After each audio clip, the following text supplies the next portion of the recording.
या देवी सर्वभूतेषु माँ कात्यायनी रूपेण संस्थिता नमस्तस्यै नमस्तस्यै नमस्तस्यै नमो नमः। ओम दुम दुर्गाय नमः। ऋषि कात्यायन की पुत्री होने के कारण ही इनका नाम रखा गया कात्यायनी। और माँ कात्यायनी की पूजा से विवाह संबंधी समस्याएं दूर हो जाती हैं। धार्मिक मान्यता है कि इनकी कृपा से योग्य वर मिल जाता है और विवाह में जो भी बाधा आ रही होती है वो भी दूर हो जाती है। ब्रजमंडल की अधिष्ठात्री देवी मानी जाती है माँ कात्यायनी। और माँ कात्यायनी सफलता और यश का प्रतीक है। भगवान कृष्ण को पाने के लिए ब्रज की गोपियों ने इन्हीं की पूजा कालिंदी नदी के तट पर की थी और इसलिए माँ कात्यायनी ब्रजमंडल की अधिष्ठात्री देवी के रूप में प्रतिष्ठित हैं। तो नवरात्रि के छठे दिन माँ कात्यायनी की पूजा करने से दाम्पत्य जीवन भी सुखमय होता है, प्रेम में सफलता की प्राप्ति होती है, यश की प्राप्ति होती है, जीवन में भी सफलता मिलती है। जैसे कि अगर आप कोई कार्य कर रहे हैं उसमें सफलता पाना चाहते हैं तो माँ कात्यायनी की पूजा से आपके कार्य में भी सफलता मिलती है, आकर्षण में वृद्धि होती है, रूप और लावण्य बढ़ जाता है। और इसलिए माँ कात्यायनी की पूजा नवरात्रि के छठे दिन अत्यंत आवश्यक है। तो आज की वीडियो में आप जानेंगे कि माँ कात्यायनी की पूजा नवरात्रि के छठे दिन हमें किस प्रकार से करनी चाहिए, माँ का स्वरूप क्या है जिसका हमें पूजा के समय ध्यान करना है, आज माँ को कौन सा भोग अर्पित करें, किस रंग के वस्त्र धारण करें, माँ को कौन सा पुष्प प्रिय है जो आज हमें जरूर अर्पित करना चाहिए, इसके अलावा कौन सी वस्तुएं आज हम अर्पित करें, कौन सा उपाय करें जिससे माँ कात्यायनी की कृपा से जीवन की बाधाएं दूर हो और समस्त प्रकार के सुखों की भी प्राप्ति हो, मनवांछित कामना भी पूर्ण हो। तो इसके लिए आज विशेष क्या करना चाहिए, ये संपूर्ण जानकारी मैं आपको आज की वीडियो में शेयर करने वाली हूँ। तो वीडियो बहुत महत्वपूर्ण है, पूरा ज़रूर देख लीजिए और अच्छी लगे वीडियो तो लाइक भी ज़रूर कीजिए, क्योंकि आपके लाइक्स, आपके कमेंट्स मेरे लिए बहुत महत्वपूर्ण होते हैं। तो देखिए, अब तक तो आप लोगों को पता चल ही गया होगा कि पूजा की विधि हर रोज़ की एक ही होती है। मतलब उसी प्रकार से हमें प्रातःकाल जल्दी उठना है, स्नान करना है, सूर्यदेव को जल देना है, उसके बाद से अपने घर के मंदिर में जहाँ पर आपने चौकी स्थापित की है वहाँ शुद्ध आसन डालकर बैठकर और विधि विधान से पूजा करना है। और पूजा करने से पहले पूजा की सभी सामग्री एकत्र करके वहीं पर जहाँ पर आप पूजा कर रहे हैं रख लीजिए, ताकि आपको बार बार उठना नहीं पड़ेगा और आप आराम से पूजा कर पाएंगे। आसन पर बैठने के बाद सबसे पहले शुद्धिकरण करना चाहिए। अपना शुद्धिकरण कर लीजिए, सामग्रियों का शुद्धिकरण कर लीजिए जल के छींटे देकर, और इसके साथ ही माता की चौकी के पास गंगा जल के छींटे देकर वहां पर भी शुद्धिकरण कर लीजिए। इसके बाद आप अपने सामने एक शुद्ध घी का दीपक प्रज्वलित करेंगे और हाथ में जल, अक्षत और पुष्प लेकर माँ कात्यायनी की पूजा का संकल्प लेंगे। और फिर सबसे पहले गणेश जी, फिर कलश देवता और जो भी आपने चौकी पर स्थापित किया है, नवग्रह मंडल या फिर जयंती बोई है आपने, सबका पंचोपचार विधि से पूजन कर लीजिए। उसके बाद माँ कात्यायनी की पूजा कीजिए। धूप, दीप, अक्षत पुष्प इत्यादि जो भी चीज़ें आपके पास उपलब्ध है उन्हीं से माँ कात्यायनी की पूजा आपको करनी है। माँ कात्यायनी का प्रिय रंग है पीला या फिर लाल। इन दोनों में से कोई सा भी रंग धारण करके आप पूजा कर सकते हैं। एक और चीज़, जैसे कि अगर आप कुंवारी कन्या हैं और शीघ्र विवाह की कामना से, मनचाहे जीवन साथी की कामना से कात्यायनी माता की पूजा कर रहे हैं, तो ऐसे में आपको पीले रंग के वस्त्र धारण करने चाहिए। और जो सुहागिन महिलाएं हैं वो लाल या पीला कोई सा भी रंग धारण करके माँ की आराधना कर सकती हैं। मतलब जो विवाह की कामना से पूजा कर रहे हैं उनको विशेष रूप से पीले रंग के वस्त्र धारण करके माँ कात्यायनी की पूजा करनी चाहिए।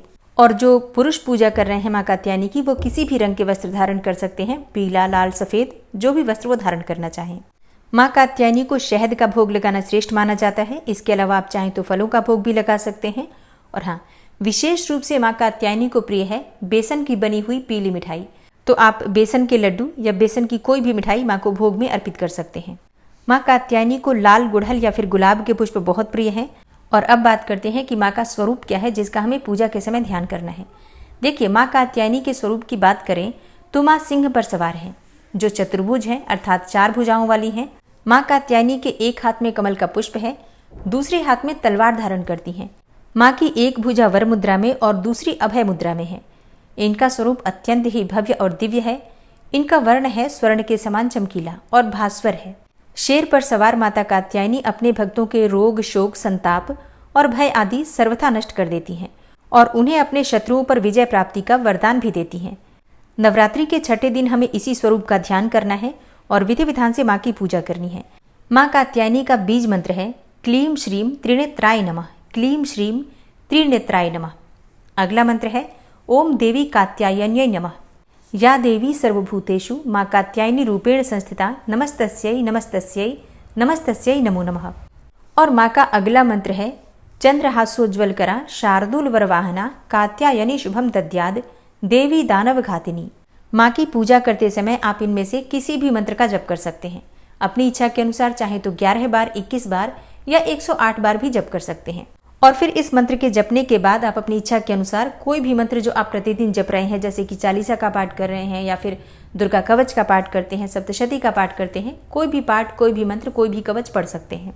पूजा पूर्ण करने के बाद माँ की आरती कर लीजिए, क्षमा प्रार्थना कर लीजिए और अपनी पूजा जो आपने की है, मंत्र जप इत्यादि जो भी आपने किया है, सब माँ को ही समर्पित कर दीजिए कि हे माँ, जो भी मैंने पूजा पाठ किया, मंत्र जप किया, वो सब आपको ही समर्पित करता हूँ, स्वीकार कीजिए। और जाने अनजाने इस पूजा पाठ में, मंत्र जप इत्यादि में कोई भी भूल चूक हुई हो तो इसके लिए मुझे क्षमा करें। इसके बाद आसन के नीचे थोड़ा सा जल डालकर और 2 बार अपनी उंगलियों से उठाकर अपने मस्तक पर लगा लीजिए, नेत्रों पर लगा लीजिए। अब आपकी पूजा पूर्ण हो जाती है और आपकी पूजा का संपूर्ण शुभ फल आपको प्राप्त हो जाता है। अब बात करते हैं माँ कात्यायनी की पूजा से संबंधित कुछ विशेष उपाय के बारे में। देखिए, माँ कात्यायनी को कहा जाता है कि धर्म, अर्थ, काम और मोक्ष चारों चीजें प्रदान कर देती हैं। तो पूजा करते समय सामग्री हमारे पास वही होती है, उसे ही अगर हम कुछ विशेष तरीके से अर्पित कर देते हैं तो उपाय का काम करती है। इससे हमारी कामनाएं पूर्ण हो जाती हैं। जैसे कि माँ कात्यायनी को शहद का भोग अर्पित किया जाता है। अब इसी शहद को अगर आप एक पान के पत्ते पर रखकर अर्पित करते हैं तो इससे माँ की विशेष कृपा आपको प्राप्त होती है, सुंदर रूप और रंग की प्राप्ति होती है, आकर्षण में वृद्धि होती है और आपके तेज में वृद्धि होती है। तो इसके लिए आपको एक पान का पत्ता लेना है, बिल्कुल साफ सुथरा पान का पत्ता होना चाहिए। उसी पान के पत्ते पर आपको थोड़ा सा शहद लगा देना है और माँ के सामने एक पात्र में रखकर अर्पित कर दीजिए। और इसके बाद आपकी जो भी मनोकामना हो, माँ से कहते हैं तो जल्दी पूरी हो जाती है। अब जैसे आपके प्रश्न होते हैं कि बाद में इस पान के पत्ते का क्या करें, तो देखिए, बाद में इस पान के पत्ते को विसर्जन की सामग्री में डाल दीजिए। दशमी के दिन जब हम सामग्री का विसर्जन करेंगे तो इसे भी कर देंगे। और अगर आपके दाम्पत्य जीवन में बहुत अधिक परेशानियां हैं, पति पत्नी में बनती नहीं है, तो दाम्पत्य जीवन को सुखमय बनाने के लिए और अखंड सौभाग्य की प्राप्ति के लिए माँ को इत्र अर्पित करना चाहिए, गुलाब का। गुलाब का इत्र अर्पित कीजिए। इसके साथ ही सुगंधित पुष्प अर्पित कीजिए, मतलब कई प्रकार के सुगंधित पुष्प माँ को अर्पित कर सकते हैं। आप चाहें तो कुछ चीजें सुहाग की सामग्री के स्वरूप में भी अर्पित कर सकते हैं। और नवरात्रि के बाद ये सभी सामग्री आप स्वयं प्रयोग कर सकते हैं। इत्र हो या फिर सुहाग की सामग्री हो, आप स्वयं ही प्रयोग कीजिए। इससे आपके पति पत्नी के रिश्ते मधुर होते हैं। अब बात करें कि अगर आप मन चाहे जीवन साथी की कामना से माँ कात्यायनी की पूजा करते हैं तो आपको किस मंत्र का जप करना है। तो देखिए, माँ कात्यायनी की पूजा वैसे तो आप सुबह भी कर सकते हैं, लेकिन विशेष रूप से गोधूली बेला, जो कि संध्या काल का समय होता है, उस समय में माँ कात्यायनी की पूजा करने से श्रेष्ठ फल की प्राप्ति होती है। तो सुबह की पूजा जैसे आप करते हैं बिल्कुल उसी प्रकार से कर लीजिए। जो कोई विशेष उपाय आपको करना है अगर किसी कामना से, तो वो आप शाम के समय गोधूली बेला में कीजिए।